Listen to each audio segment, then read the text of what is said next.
പ്രീതെ, India സഹകരിച്ചാൽ Masood അസറിനെയും fascist സെയ്ദിനെയും കൈമാറാൻ, അതായത് ഈ രണ്ട് തീവ്രവാദികളെയും കൈമാറാൻ തയ്യാറാണെന്ന് ബിലാവൽ ഭൂട്ടോ എന്ന അവരുടെ പാർലമെന്റിലെ ഒരു അംഗം പറഞ്ഞു. ഇതിപ്പോ അദ്ദേഹം അത് മാറ്റി പറയുന്നതായിട്ടുള്ള വാർത്തകളാണ്. അദ്ദേഹത്തിന്റെ ഇത്തരം കാര്യങ്ങളിൽ നിന്നൊക്കെ ഒരു മാറ്റം വന്നിട്ടുണ്ട്.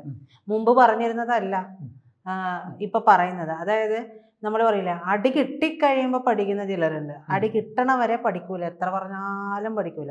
അടി കിട്ടിക്കഴിയുമ്പോഴേക്കും കത്തി മടക്കും. അതായത് ഇനി ഇന്ത്യയുടെ നിന്ന് അടി കിട്ടിയാൽ അവിടെ നടപടി ആവില്ല എന്നുള്ളത് അറിയാം.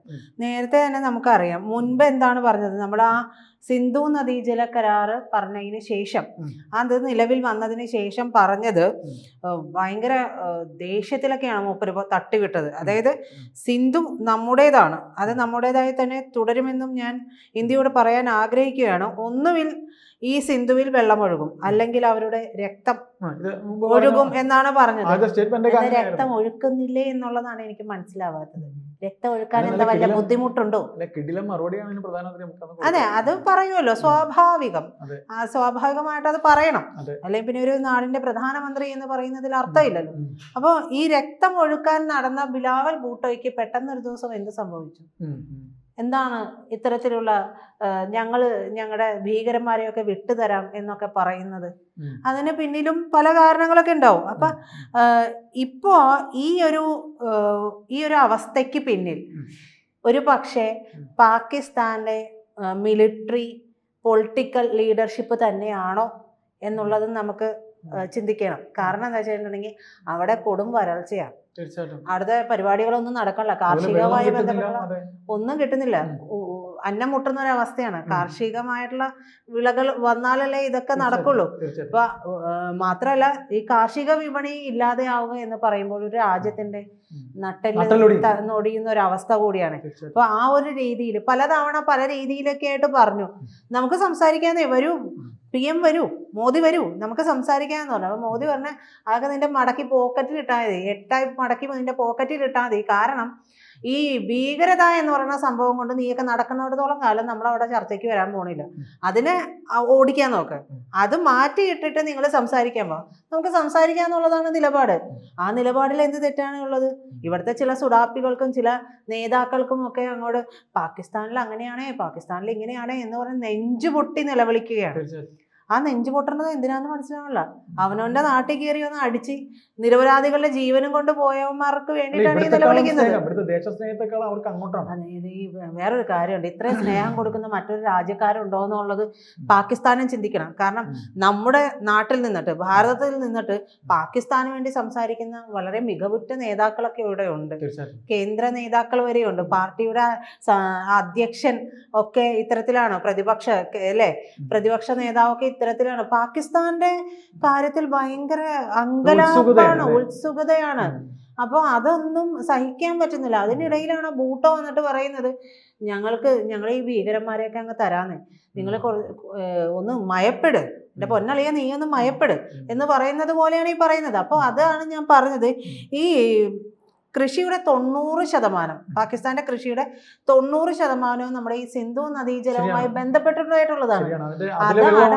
അതെ, അടുത്ത വേറൊരു പദ്ധതി വരുന്നുണ്ടേ, തുൽബുൽ എന്നാണ് പേര്. അത് നമുക്ക് അടുത്ത കാര്യത്തിൽ സംസാരിക്കാം. അപ്പൊ അതും കൂടി വന്നു കഴിയുമ്പോഴേക്കും ആ പീസ് പൂട്ടും എന്ന് പറഞ്ഞ പോലത്തെ, നിക്കർ കീറുന്ന പോലെ, കളസം കീറുന്ന പറയുന്ന പോലത്തെ ഒരു അവസ്ഥയിലേക്ക് അത് കീറും. കാരണം എങ്ങനെ ജീവിക്കും? അവിടെ ആഭ്യന്തര കലാപം തന്നെ ഉണ്ടാവാനുള്ള സാധ്യത കൂടുതലാണ്. ജനങ്ങൾ പൊറുതിമുട്ടി. യുവന്മാർക്ക് മേളിൽ തട്ടി ഇരിക്കുന്നവർക്ക് പൈസ വാങ്ങി പോക്കറ്റ് ഇട്ട് ഈ ഇംഗ്ലണ്ടിലോ ഖത്തറിലോ എവിടെയെങ്കിലും ഒക്കെ പോയി താമസിക്കും. സാധാരണക്കാരന് അവിടെ വിട്ട് പോകാൻ ഒരിടമില്ല.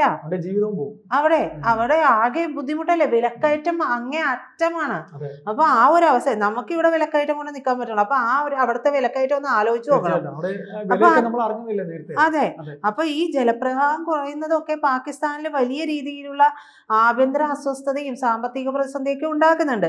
അപ്പോൾ അത് മാത്രം പോരാതെയാണ് അടുത്ത രീതിയിലുള്ള പല, നമ്മൾ പറയില്ലേ ജലം കൊണ്ട് മുറിവേറ്റവർ എന്ന് പറഞ്ഞു, ആ ഒരു ഇതിന് ചേരുന്ന ഒരു പേരാണ്. കാരണം ടാഗ് ലൈൻ ചേരുന്ന ഒരു നടപടിയാണ് ഇന്ത്യ ചെയ്തുകൊണ്ടിരിക്കുന്നത്. അപ്പൊ മറ്റ് ജല പദ്ധതികളെല്ലാം തന്നെ ഒഴുകുന്ന ജലമൊക്കെ ഇങ്ങോട്ട് നമ്മളിലേക്ക് തന്നെ തിരിച്ചുവിടാനുള്ള നടപടികളിലേക്കാണ്. ബണ്ട് കെട്ടി അണക്കെട്ട് കെട്ടിയൊക്കെ ഇതൊക്കെ തിരിച്ചുവിടാൻ, നമ്മളിലേക്ക് തന്നെ തിരിച്ചുവിടാനുള്ള കാര്യത്തിലേക്കാണ് പോകുന്നത്. സിന്ധു നദീജലം കൊണ്ട് ഇങ്ങനെയാണ് അവസ്ഥയെങ്കിൽ ബാക്കിയുള്ളതും കൂടി അടച്ചുപൂട്ടി കെട്ടിക്കഴിഞ്ഞിട്ടുണ്ടെങ്കിൽ ഇവരുടെ അവസ്ഥ എന്തായിരിക്കും? പക്ഷെ എന്നാലും ഞങ്ങൾ വിടില്ല ചേട്ടാ, വിടില്ല, ഞങ്ങൾ ഭീകരതയെ കൈവിട്ട് കളയില്ല എന്നുള്ളതാണ് അവരുടെ ഒരു അവസ്ഥ. അപ്പൊ ഇതെല്ലാം തന്നെ, അപ്പൊ ഈ ബൂട്ടോയ്ക്ക് ഇത് പറയാനുള്ള അധികാരം ഉണ്ടോന്ന് വെച്ചിട്ടുണ്ടെങ്കിൽ ഒരു MP മാത്രമാണ്. പിന്നെ ഈ MP മാത്രമായിട്ടുള്ള ഈ സംഭവം നടന്ന ആദ്യം തന്നെ വെടിപൊട്ടിച്ച ഒരു എന്ത് പറഞ്ഞെന്ന് അറിയാതെ വെടിപൊട്ടിച്ചൊരു സാധനമാണ്. അതെ, ആ വെടിപൊട്ടിച്ചത് മാറ്റി വെടിപൊട്ടിക്കേണ്ട അവസ്ഥയിൽ എത്തിയത് എന്തുകൊണ്ടാ? അവിടെ ഒരുപക്ഷെ ഇത്തരത്തിലുള്ള കമന്റ്സ് എല്ലാം കൊണ്ട് ഒരു ഇന്ത്യ തിരിച്ചു പറയുകയാണ് ഞങ്ങൾ സംസാരിക്കാൻ തയ്യാറാണ്. കാരണം ഭീകരരെ വിട്ടുതരുന്നതൊക്കെ പറയുമ്പോൾ ഇന്ത്യ ഒരുപക്ഷെ സംസാരിക്കാൻ തയ്യാറാകുമെന്ന് ഈ മഠയന്മാർ ചിന്തിച്ചിട്ടുണ്ടെങ്കിൽ അതിന് നമുക്ക് എന്ത് പറയാനാണ്? അങ്ങനെ ഒരു കാര്യത്തിലേക്ക് ഇന്ത്യയുടെ മനസ്സ്, ഒരു ബിലാവൽ ഭൂട്ടോ പറഞ്ഞതുകൊണ്ട് ഇന്ത്യ അങ്ങനെ പോയി ഒരു MP പറയുമ്പോൾ തന്നെ പോയി പ്രധാനമന്ത്രി ഇടപെടുന്ന രാജ്യമല്ല ഇന്ത്യ. അത് കൃത്യമായ ഇദ്ദേഹം കണ്ടത്, ഇദ്ദേഹത്തിന്റെ അമ്മ ഒരു വലിയ നേതാവായിരുന്നല്ലോ. അതെ, ആ ഒരു ഇതൊക്കെ ചിലപ്പോൾ ഇന്ത്യ കൊടുക്കുന്നൊക്കെ കരുതിക്കണം. അച്ഛനും അമ്മയും ആനപ്പുറത്തിരുന്നാൽ മകൻ തഴമ്പുണ്ടാവണമെന്നില്ലല്ലോ. അപ്പൊ ഈ ആനപ്പുറത്തിരുന്നതിന്റെ തഴമ്പുണ്ടെന്ന് പറഞ്ഞിട്ട് കാര്യമില്ല, ഒരിക്കലും ഇല്ല.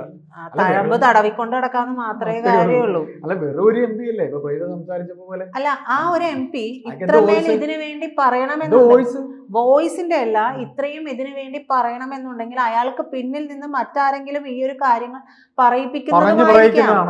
എന്തായാലും ബിലാവൽ ഭൂട്ടോയുടെ കാര്യത്തിൽ ഒരു തീരുമാനമായിട്ടുണ്ടെന്നാണ് തോന്നുന്നത്. അതെ, അതാണ് ഞാൻ പറഞ്ഞത്, അങ്ങനെയായിരിക്കും. ഇപ്പൊ ബിലാവൽ ഭൂട്ടോയ്ക്ക് ഒരു മറുപണി പാകിസ്ഥാനിൽ നിന്ന് വരാനുള്ള സാധ്യതയുണ്ട്. കാരണം ഈ പറഞ്ഞ ഭീകരന്മാരുണ്ടല്ലോ, ഹാഫിസ് സയ്യിദും മറ്റൊരാളും, അതെ, അതില് ഇപ്പോ ഈ മസൂദ് അസറും ആ ഭീകരന്മാരിൽ ഒരാളുടെ മോൻ, അതായത് ഹാഫിസ് സയ്യിദിന്റെ മകൻ വന്നിട്ട് തൽഹ എന്നാണ് പേര് കൊടുത്തിരിക്കുന്നത്.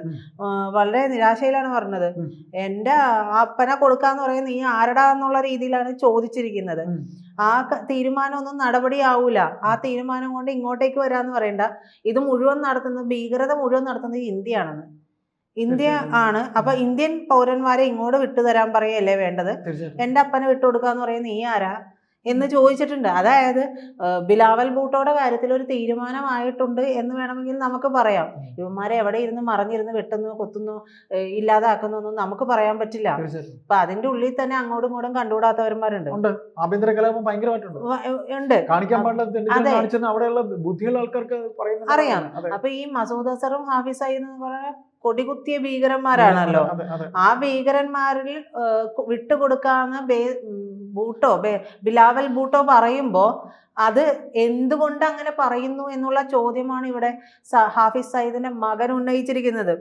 അപ്പൊ അതാണ് ഞാൻ പറയുന്നത്, ഇത് വളരെ നിരുത്തരവാദപരമായിട്ടുള്ള തീരുമാനമാണ് എന്നുള്ളതാണ് ഈ ഭീകരന്റെ മോൻ പറഞ്ഞിരിക്കുന്നത്. നിനക്കിട്ട് ഞാൻ വെച്ചിട്ടുണ്ടടാ പണി, നീ കാത്തിരുന്നോ. നമ്മള് പറയില്ല, എന്തൊരു മുദ്രാവാക്യം ഉണ്ടെന്ന്, അരിയും മലരും മുന്തിരിക്കോ, അതുപോലെ എന്തോ ഒന്ന് കാത്തു വെച്ചോളെ, അത് സൂക്ഷിച്ചു വെച്ചോന്ന് അവരുടെ ഭാഷയെ പറഞ്ഞതാണ് ഈ പറയുന്ന കാര്യം. അതെ, ഈ ഇന്ത്യൻ നേതാക്കളെ കൈമാറണം എന്നുള്ളതാണ് ഈ ഹാഫിസ് സയ്യിദിന്റെ മോൻ പറഞ്ഞത്. ഈ ബിലാവൽ ഭൂട്ടോ പറഞ്ഞത് അൽ ജസീറയ്ക്ക് കൊടുത്തൊരു ഇതിലാണ് കേട്ടോ.